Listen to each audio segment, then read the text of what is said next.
¿Qué pasó? El Espíritu Santo vino, los llenó.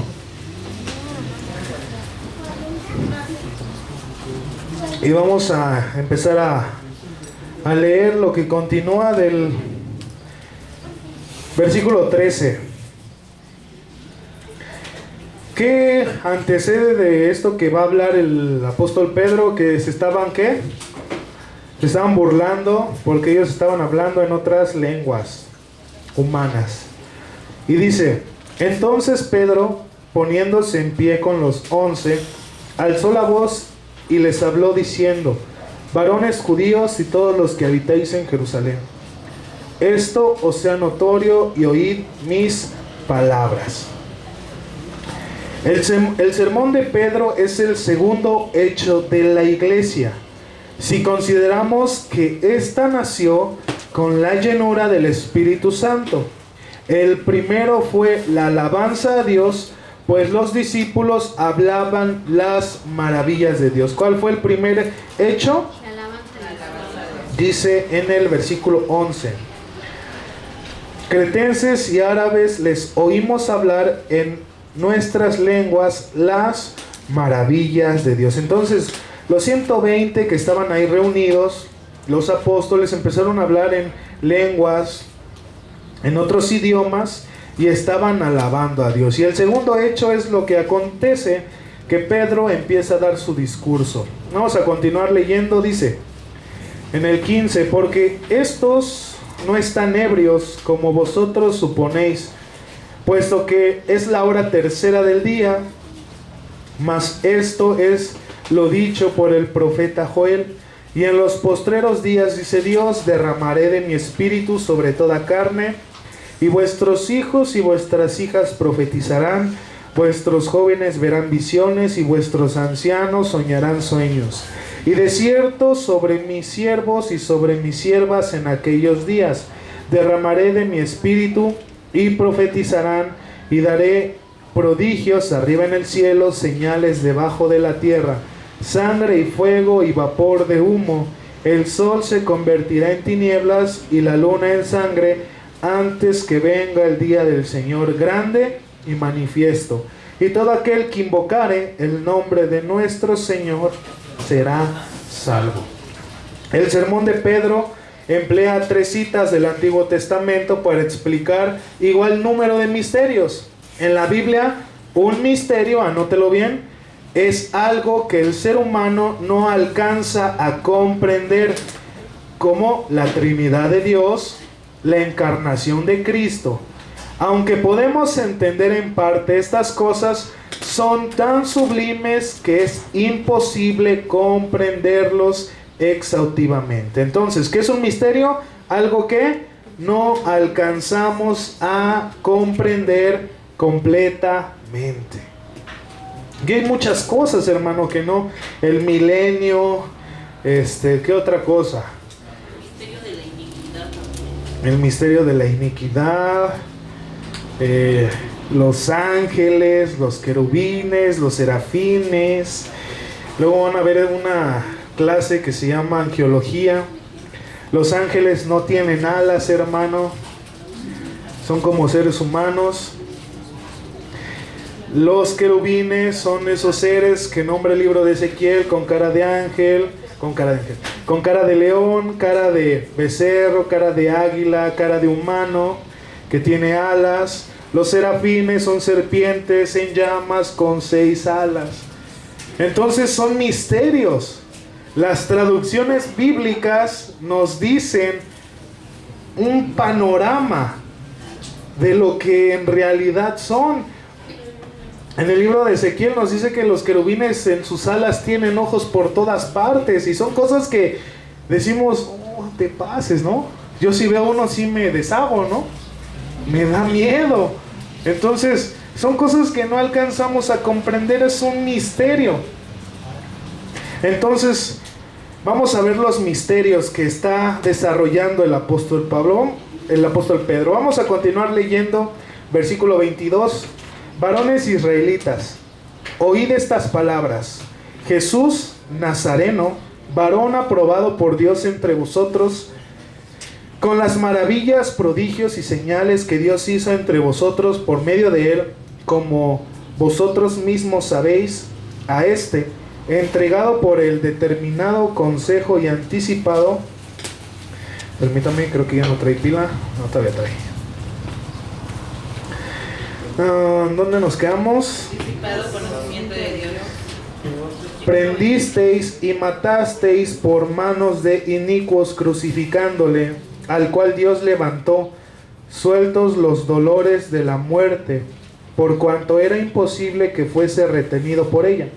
Porque David dice de él, este es el segundo versículo que nombra del Antiguo Testamento: veía al Señor siempre delante de mí, porque está a mi diestra, no seré conmovido. Por lo cual mi corazón se alegró y se gozó mi lengua, y aún mi carne descansará en esperanza, porque no dejarás mi alma en el Hades, ni permitirás que tu santo vea corrupción. Me hiciste conocer los caminos de la vida, me llenarás de gozo con tu presencia. Varones hermanos, se os puede decir libremente del patriarca David, que murió y fue sepultado, y su sepulcro está con vosotros hasta el día de hoy. O sea, está diciendo, lo que David está pronunciando o está hablando no es para él, sino es una profecía que era para Jesús. En el 31, viéndolo antes, habló de la resurrección de Cristo, es lo que les comento, que su alma no fue dejada en el Hades, ni su carne vio corrupción. A este Jesús resucitó Dios, de lo cual todos nosotros somos testigos. Así que, exaltado por la diestra de Dios, habiendo recibido del Padre la promesa del Espíritu Santo, ha derramado esto que vosotros visteis y oísteis. ¿Quiénes fueron testigos de esa resurrección? Los 120 personas que se encontraban con ellos, porque esa era la primera iglesia. ¿Y de qué estaba conformada? Puros judíos. Los 120 eran puros judíos. Y aquí ya se está encontrando de diferentes áreas. Aquí Pedro les está hablando a personas que creen ¿en quién? En el Dios de los judíos. Porque David no subió a los cielos, pero él mismo dice, ahí está nombrando el tercero, dijo el Señor a mi Señor, siéntate a mi diestra hasta que ponga a tus enemigos por estrado de tus pies. Sepa pues ciertísimamente toda la casa de Israel que a este Jesús, a quien vosotros crucificasteis, Dios le ha hecho Señor y Cristo. Al oír esto se compungieron de corazón y dijeron a Pedro y a los otros apóstoles, varones hermanos, ¿qué haremos? Pedro les dijo, arrepentíos y bautícese cada uno de vosotros en el nombre de Jesucristo para perdón de los pecados, y recibisteis el don del Espíritu, y recibiréis el don del Espíritu Santo, porque para vosotros es la promesa, y para vuestros hijos, y para todos los que están lejos, para cuantos el Señor nuestro llamare. O sea, para nosotros. Para mí también es esa promesa.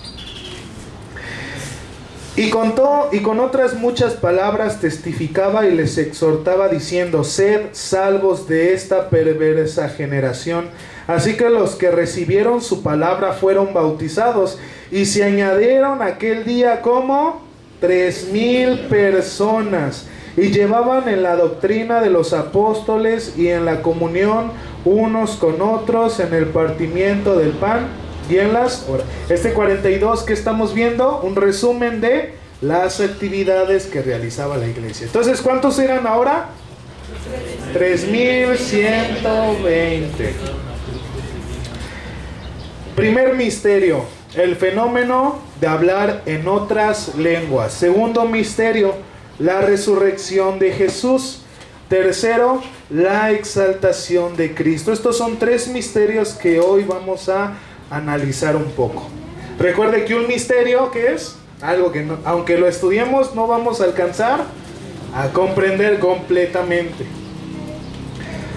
El objetivo de Pablo en este sermón es la salvación de los oyentes, porque creían en el Dios de Israel, pero ¿quién era la manifestación de ese Dios? Jesucristo. Entonces, ¿en quién tenían que creer?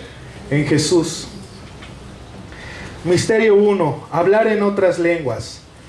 La primera parte cita a Joel 2 del 28 al 32, mostrando que el fenómeno de hablar en otras lenguas cumple la profecía en Joel de que Dios va a derramar su espíritu sobre todo su pueblo. En el Antiguo Testamento solamente ciertas personas recibieron el Espíritu Santo para ministerios concretos, por ejemplo Saúl para reinar en 1 Samuel 9:16.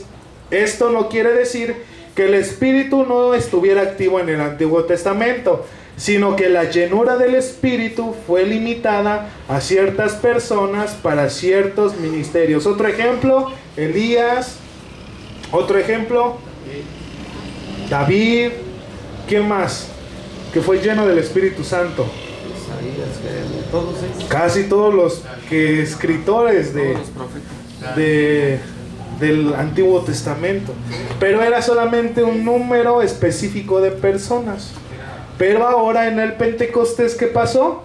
Que a toda la iglesia nos dio su Espíritu. ¿Usted lo tiene, hermano? Sí. Amén, amén. Todos lo tenemos. Entonces, este misterio, ¿de qué se trata? De hablar en lenguas o en otros idiomas. ¿Pero para qué fue esto?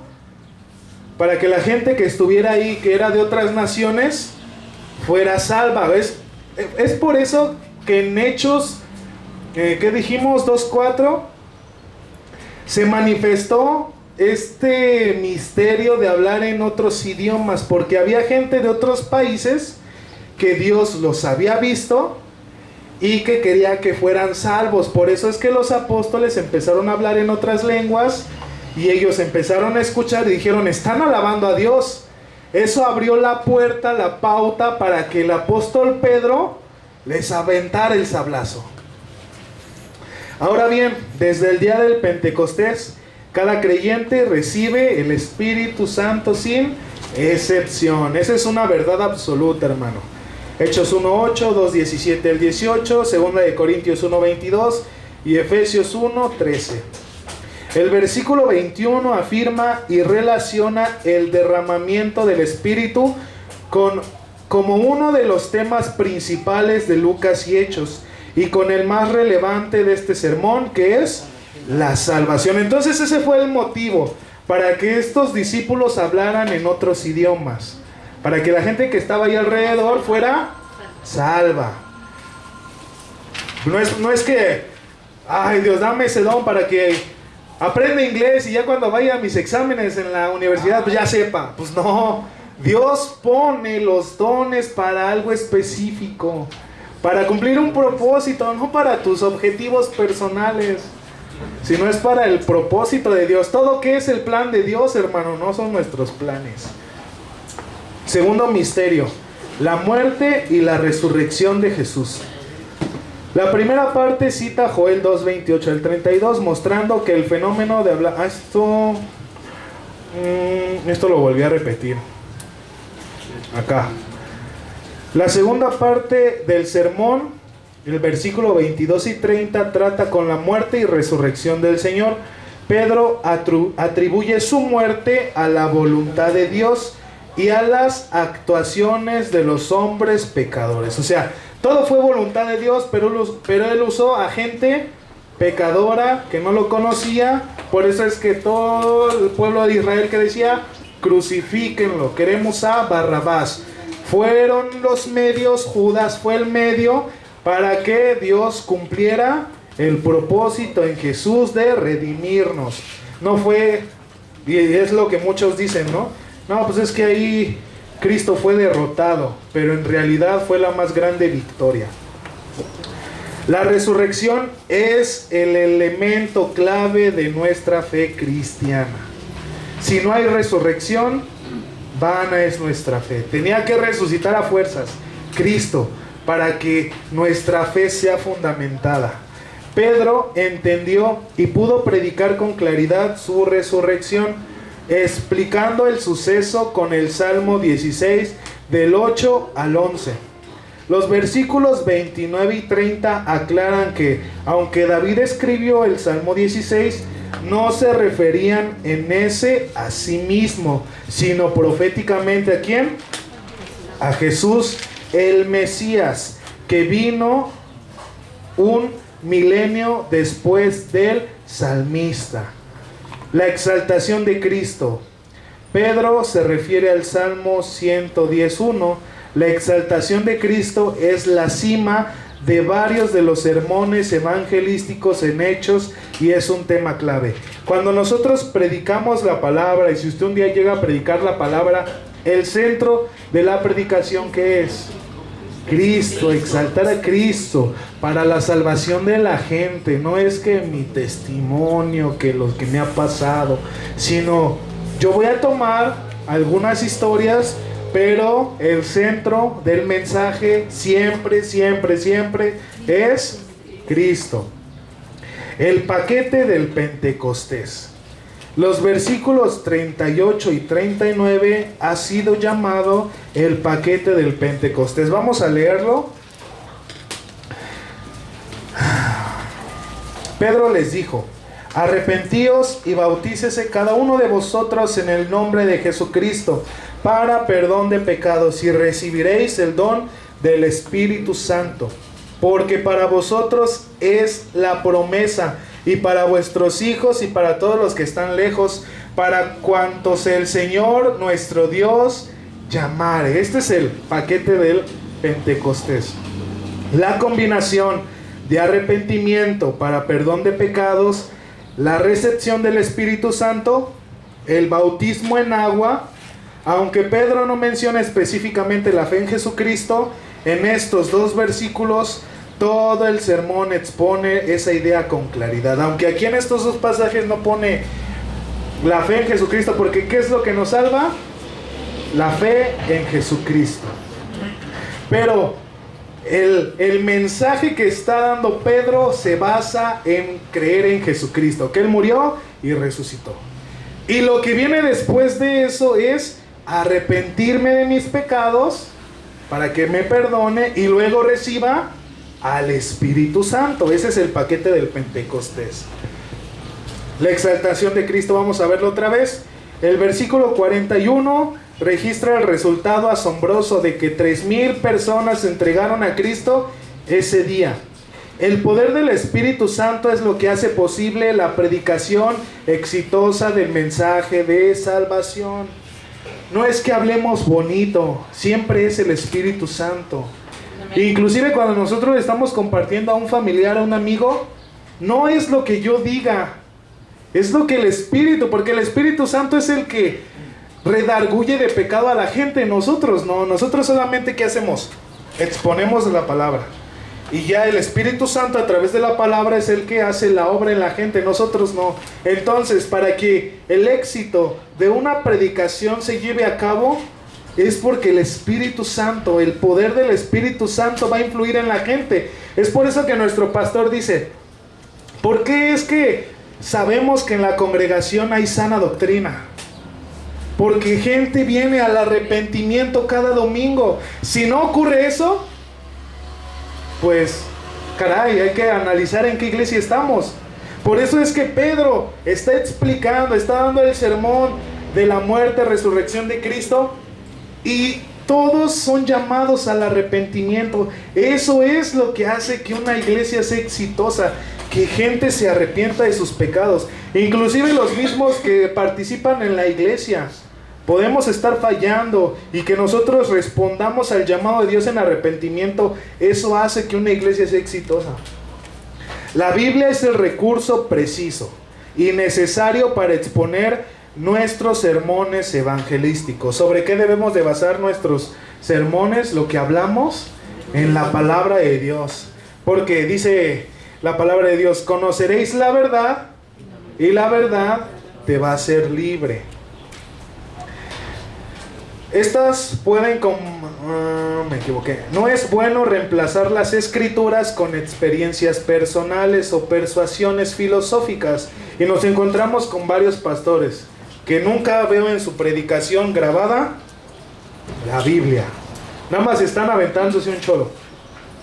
medio lo están como comentando, ¿no? Medio comentan, la historia de David que mató a Goliat con una Honda 250, lo aplastó por encima. Pero nunca veo, hermanos, acompáñenme a Segunda de Samuel o Primera de Samuel y empieza a explicar por qué es esto.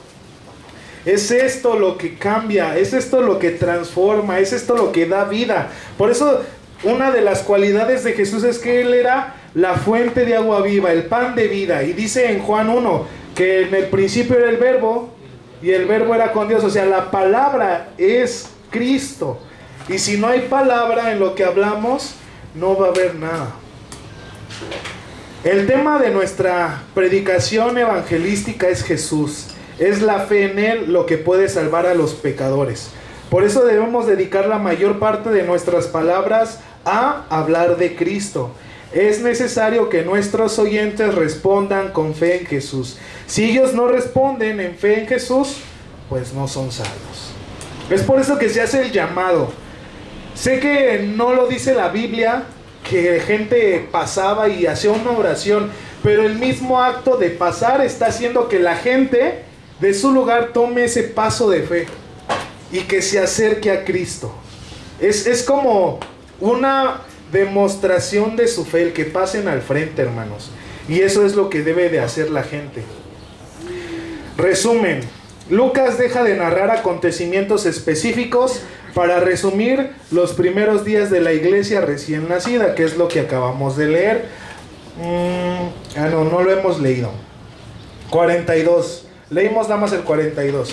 Y perseveraban en la doctrina de los apóstoles, en la comunión unos con otros, en el partimiento del pan y en las oraciones. Y sobrevino temor a toda persona. Muchas maravillas y señales eran hechas por los apóstoles. Todos los que habían creído estaban juntos y tenían en común todas las cosas. ¿Y vendían qué? Sus propiedades y sus bienes y lo repartían a todos según la necesidad de cada uno. Y perseverando unánimes cada día en el templo. O sea, no dice una vez a la semana. Dice, ¿y usted cuándo viene a la iglesia? Mejor ni le pregunto. Partiendo el pan en las casas, comían juntos con alegría y sencillez de corazón, alabando a Dios y teniendo favor con todo el pueblo.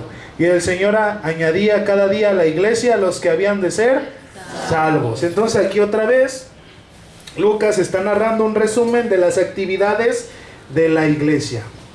La división económica y social en esa época era bien marcada. Menos del 5% de la población era rica. Los ricos daban en sus bienes solamente cuando veían que recibirían alguna recompensa social o política. O sea, los ricos solamente daban si retribuían eso que daban. Este sistema relacional patrón-cliente era tan notoria que la acción de los ricos de la iglesia se habría considerado como una amenaza a la estabilidad social del momento. Porque ¿qué hacían los verdaderos cristianos con varo? ¿Qué hacían? Vendían sus posesiones y las repartían a los que las necesitaban. ¿Y qué hacían con esto? Que ya no había pobres. ¿Por qué? Porque los que tenían hacían que todos tuvieran algo. ¿Y lo hacemos hoy en día? Te llega tu quincena o tu... ¿cómo se dice? Que lo que dan al año, su aguinaldo, ¿y qué haces? Para los reyes de los niños nomás, ¿no? Pero ¿qué hay de los hermanos que necesitan? Yo me sorprendo de algunos hermanos que luego he visto así fin de año. Antes, cuando estaban los hijos de Areli y les llevaban regalitos, porque ellos pues no recibían nada, ¿no? Y les iban y les daban. Es ese compañerismo. Tal vez no vendas tu camioneta o lo que tienes, ¿no? O sea, vendían lo que tenían porque eran ricos. O sea, tenían más cosas, entonces daban de lo que tenían. No daban todo, pero daban de lo que tenían. Pero el simple hecho de dar, ¿qué demostraba? Amor a los demás. En verdad, el evangelio desafía a cada cultura con el amor desinteresado. Porque unos dan amor, ¿para qué? Te doy amor, pero tú me tienes que amar a mí. Yo te doy y tú me das, ¿no? Pero el Evangelio, ¿qué dice? Tú da sin esperar nada a cambio. ¿Qué fue lo que Jesús hizo? Entregó su vida sin esperar que nosotros respondiéramos. Muchos de nosotros no quisimos responder, éramos necios, éramos cabezones. Pero fue ese amor el que nos unió. Jesús ordena ejercer a sus discípulos este amor. La iglesia que no busque la forma de ayudar a la gente con sus necesidades físicas no está cumpliendo con el mandamiento de amarse los unos a los otros. No quiere decir que, no manches, es que me hace falta una tele para mi baño y es mi necesidad. Hermanos, bendigan. No, hay gente que no tiene ni tenis, o hay gente que no tiene ni para el pasaje, ¿no? Y ahorita con las lluvias, tremendo, ¿no? Todos enlodados, todos encharcados. Son necesidades reales, no que, no, es que me quiero poner uñas. Hermano, no me quiero, ¿no? Son necesidades reales que alguien a lo mejor no tiene para comer y eso es lo que Dios nos manda. Chingue, se me acabó la pila. Eso es lo que Dios en realidad manda. Ese cubrimiento, pero necesidades reales. Porque ¿quién nos ha dado lo que tenemos? No es nuestro, la neta. Nos lo ha dado a administrar. Y si nosotros seguimos a Cristo, ¿qué hacían? ¿Qué era lo que estaba haciendo la iglesia, lo que acabamos de leer, la primera iglesia cristiana? ¿Qué estaba haciendo? Estaba siguiendo a Cristo, ¿no? Porque ya había recibido al Espíritu Santo. Entonces, ¿qué los llevó a hacer?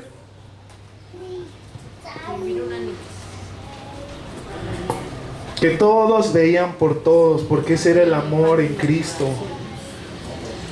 Porque Cristo entregó su vida por nosotros. Entonces nosotros teníamos que dar, o tenemos que dar nuestra vida por los demás. Es como le digo, hay necesidades que no son necesidades. Es lo que dice nuestro pastor. El diablo pone necesidades falsas. Es que no necesitas otra esposa. Ya con la que tienes. No quiere ser como Salomón. Pone necesidades falsas. Hay necesidades que son reales, que hay hermanos que sí lo necesitan, pero como no escuchamos la voz de Dios, pues no sabemos a quién darle. Cada iglesia sana en la actualidad debe practicar las manifestaciones de un ministerio vertical: alabanza, adoración, devoción, y un ministerio hacia adentro: enseñanza, consejería, discipulado, ayuda mutua, y un ministerio hacia afuera: evangelismo, acción social, buen testimonio en la comunidad. Podemos evaluar el estado de nuestra iglesia usando en gran medida los resúmenes de Hechos 11 como ejemplos prácticos. Si no lo estamos haciendo, aguas, hay que hacerlo. ¿Lo estamos haciendo en esta iglesia? ¿Qué onda? Bueno, los jóvenes ya hemos salido, ya hemos pintado, ya hemos hecho cosas. Las mujeres también nos sorprendieron. La casa del hermano Andrés estaba... Uf, no te pases. Y fueron las del Ministerio de Mujeres y... No se pasen, se rifaron. Lo estamos haciendo. Hay otras cosas que a lo mejor no hacemos, pero ¿qué nos motiva? A hacerlo. A que la iglesia no es este cuartito, no es esto. La iglesia se expande, es un reino de demostrar a Cristo afuera. Aquí adentro, ¿para qué? Si ya somos salvos. Se demuestra afuera donde la gente no conoce a Cristo, hermano. Un caso específico, vamos a leer Hechos 3 del 1 al 4. Pedro y Juan subían juntos al templo a la hora novena de la oración, y era traído un hombre cojo de nacimiento, a quien ponían cada día a la puerta del templo, que se llamaba La Hermosa, para que pidiese limosna de los que estaban en el templo. Aquí era la oportunidad para que los esposos le dijeran a su esposa: y te hablan.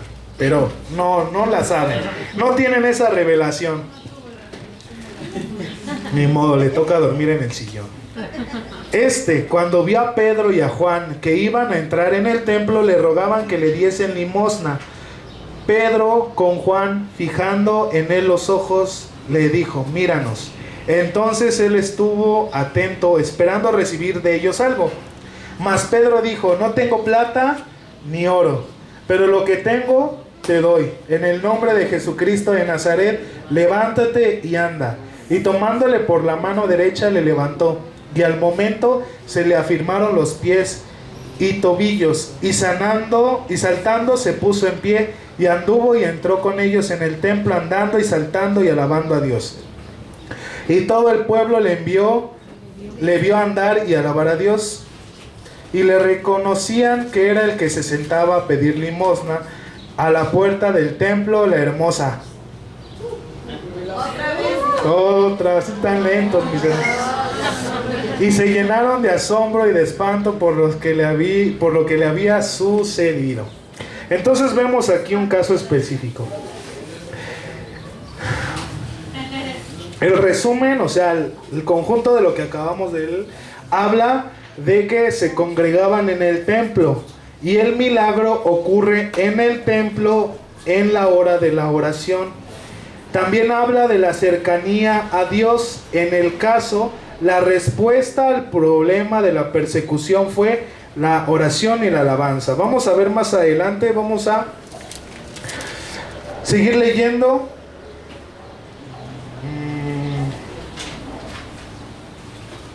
Y teniendo asidos a Pedro y a Juan el cojo, había sido sanado, todo el pueblo atónico concurrió a ellos al pórtico que se llamaba de Salomón. Viendo esto, Pedro respondió al pueblo: varones israelitas, ¿por qué os maravilláis de esto? ¿O por qué ponéis los ojos en nosotros? Como si por nuestro poder o piedad hubiésemos hecho andar a el Dios de Abraham, de Isaac y de Jacob, el Dios de nuestros padres, ha glorificado a su Hijo Jesús, a quien vosotros entregasteis y negasteis delante de Pilato, cuando éste había resuelto ponerle en libertad. Mas vosotros negasteis al santo y al justo, y pedisteis que se os diese un homicida, y matasteis al autor de la vida, a quien Dios ha resucitado de los muertos, de lo cual nosotros somos testigos, y por la fe en su nombre a que vosotros veréis y conoceréis, le ha afirmado su nombre, y la fe que es por él ha dado a esta completa sanidad en presencia de todos vosotros. Mas ahora, hermanos, sé que por ignorancia lo habéis hecho, como también vuestros gobernantes, pero Dios ha cumplido así lo que había dicho antes, anunciado por boca de todos sus profetas, que su Cristo había de padecer. Así que arrepentíos y convertíos, para que sean borrados vuestros pecados, para que vengan de la presencia del Señor tiempos de refrigerio. Y Él envía a Jesucristo, que os fue antes anunciado, a quien de cierto es necesario que el cielo reciba hasta los tiempos de la restauración de todas las cosas, de que habló Dios por boca de sus santos profetas, que han sido desde el tiempo antiguo. Porque Moisés dijo a los padres: el Señor vuestro Dios os llevará profeta de entre vuestros hermanos, como a mí, y a él oraréis en todas las cosas que os hable. Y toda alma que no oiga a aquel profeta será desarraigada del pueblo. Y todos los profetas desde Samuel en adelante, cuantos han hablado, también han anunciado estos días. Vosotros sois hijos de los profetas y del pacto que Dios hizo con vuestros padres, diciendo a Abraham: en tu simiente serán benditas todas las familias de la tierra. Que a vosotros, primeramente Dios, habiendo levantado a su Hijo, lo envió, para que os bendijese, a fin de que cada uno se convierta de su maldad. Entonces, ¿qué hizo o cuál fue el propósito del milagro? Que otra vez predicaran a Cristo. Dios sanó a esta persona con el motivo de que los que estuvieran ahí viendo, los apóstoles le predicaran a Cristo para arrepentimiento y para salvación. Entonces, cada milagro que estamos viendo era con el propósito ¿de qué? De predicar el evangelio. Por eso es que pedimos milagros aquí, no, que llueva oro, Señor, que en mi Biblia me encuentre un diamante, pero eso ¿para qué? ¿Para que tengas 5,000 pesos y no le ofrendes a Dios el diezmo y te lo gastes todo? No, pues no. Los milagros, todo lo que acabamos de ver es para predicar el evangelio, para extender el reino de Dios. El milagro, el que acaba de acontecer. La impresión de estos 10 versículos deja al lector emocionado, como si estuviera involucrado en lo sucedido. Este milagro es un verdadero ejemplo del don de sanidad. 1 Corintios 12:9. El segundo sermón de Pedro, que es el que acabamos de leer. Este sermón, igual que el anterior, tiene como objetivo la salvación de los oyentes. Pedro no tiene que organizar campañas grandes ni promocionarlas para atraer a la gente. Dios mismo, ¿qué? La atraía con su poder. ¿Quién es el que trae a la gente? Dios. No, es que hay que anunciarlo. Sí, pero Dios es el que trae a la gente. Los domingos Dios envía a la gente y Dios es el que hace la obra. Y en el evento que vamos a participar de Esperanza de Billy Graham, que el pastor el día de domingo les va a explicar lo que vamos a participar, la misión de esta iglesia es llevar a 500 personas a que conozcan el evangelio. Que cada familia de la iglesia lleve otra familia. Eso es lo que ya les adelanté, para que se ponga a orar por esa familia que usted tiene que llevar, que todos tenemos que llevar. Cada familia, otra familia que no conozca a Cristo. 500 personas, nos vamos a ir al Estadio Azul en febrero a proclamar el nombre de Jesucristo. Y nos toca hacer labor, hermanos. Entonces, tenemos que todo entender que lo que Dios va a hacer en esta iglesia va a ser por su poder. Nosotros nos podemos esforzar, sí, pero Dios es el que hace la obra. Dios es el que utiliza las publicaciones de Jesús en redes para que mucha gente lo conozca. Que tú, cuando estés en la calle, tu manera de vivir dé testimonio de Jesucristo. Amén. Pero es el poder de Dios. Cada una cadena de citas del Antiguo Testamento, Pedro destaca con rapidez la profecía de Moisés de Deuteronomio 18:15 al 19, en Hechos 3 del 22 al 23. Todos los profetas desde Samuel en Hechos 24 y la promesa de Abraham, Génesis 22:18, en Hechos 3:25.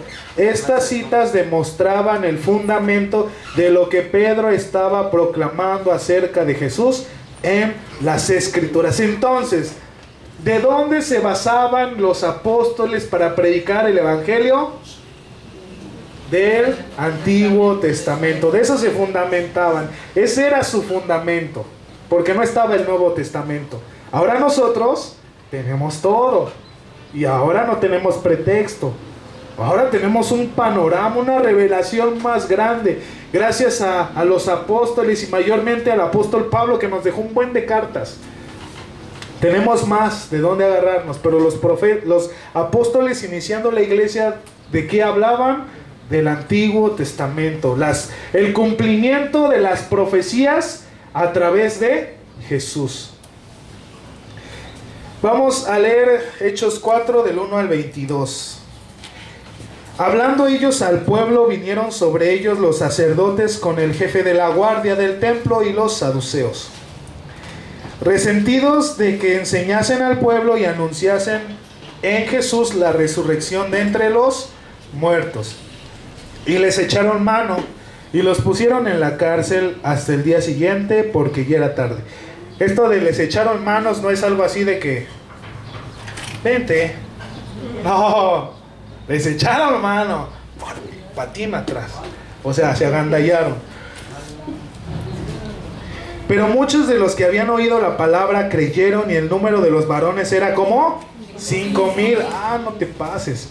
Aconteció al día siguiente que se reunieron en Jerusalén los gobernantes los ancianos y los escribas, el sumo sacerdote Anás, Caifás y Juan y Alejandro y todos los que eran de la familia de los sumos sacerdotes, y poniéndoles en medio les preguntaron: ¿con qué potestad o en nombre de qué o en qué nombre habéis hecho vosotros esto? Entonces Pedro, lleno del Espíritu Santo, les dijo: gobernantes del pueblo y ancianos de Israel, puesto que hoy se nos interroga acerca del beneficio hecho a un hombre enfermo, de qué manera éste haya sido sanado, sea notorio a todos vosotros y a todo el pueblo de Israel, que en el nombre de Jesucristo de Nazaret, a quien vosotros crucificasteis y quien Dios resucitó de los muertos, y por él este hombre está en vuestra presencia sano.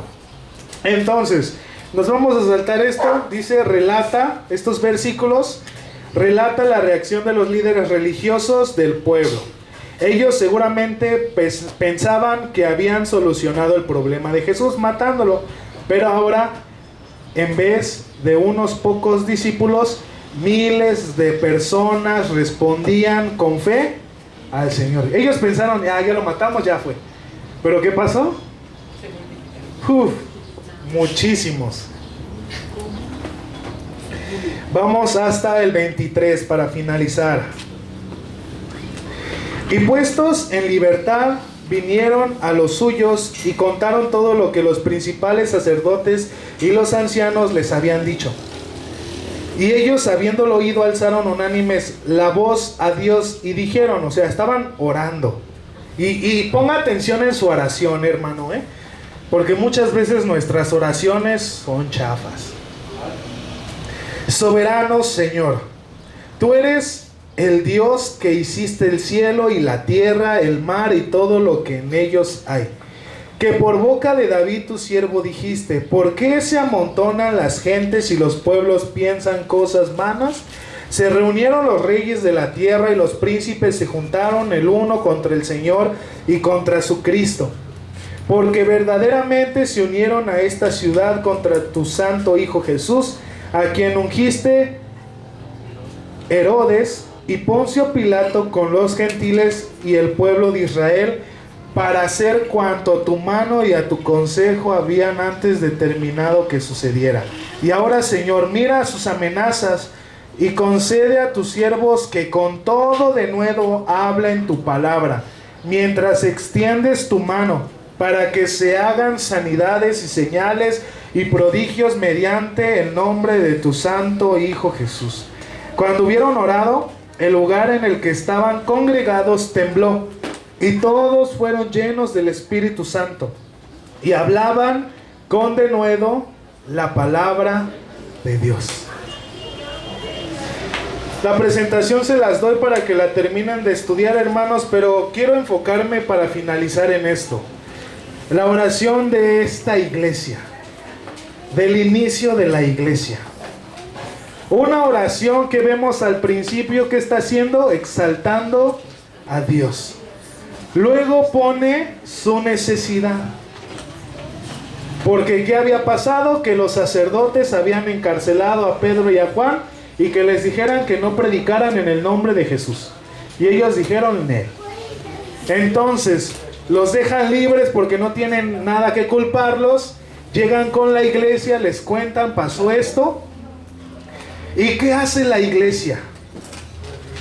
Alaba primero a Dios, pone a Dios en la situación de que los están persiguiendo, de que no quieren que promulguen el nombre de Cristo. Pero ¿qué pide? ¿Qué pide la iglesia? No pide que los cubra, no pida que los fortalezca.